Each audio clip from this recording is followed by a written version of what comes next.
Ma c'è il commento di un illustre personaggio. Abbiamo in linea Osvaldo Bagnoli, che è stato allenatore del Cesena prima di arrivare a Verona negli anni '80 e poi vincere lo scudetto, andare in Europa. Allora sentiamo se abbiamo Bagnoli per il commento, eccolo. Sì, come qua, sono qua la bocciofila che guarda la partita. A quest'ora? Sì, avevo fatto il torneo qua perché ogni tanto bisogna giocare, insomma, ecco. Dite, il Verona, la prova di tutte, le da su, le da su.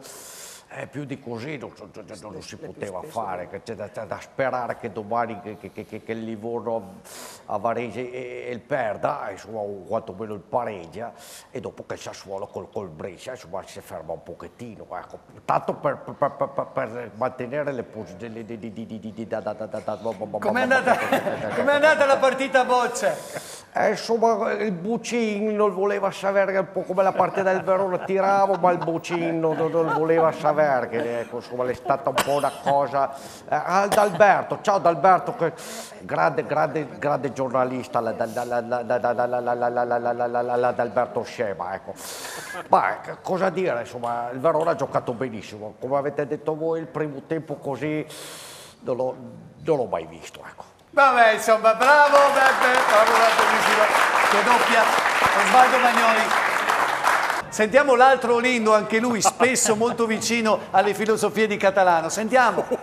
Sì, sentite? Eccomi qua, ma niente, mi sembra che il Verona sta attuando la tattica del raccomandato, cioè urta che prima o poi va rento.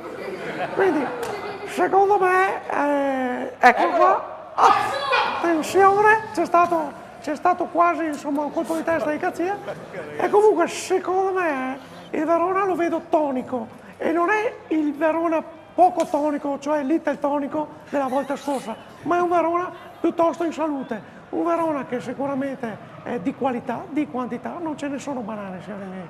Se non portiamo a casa questa qua, veramente una beffa. Ecco, aspetta che non spira la riccia, ecco. È straordinario, devo dire.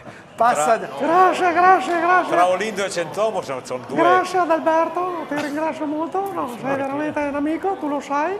La prossima volta la pizza te Poi la hai paghi quella Tito, chioma che ti consolida la fisionomia, complimenti.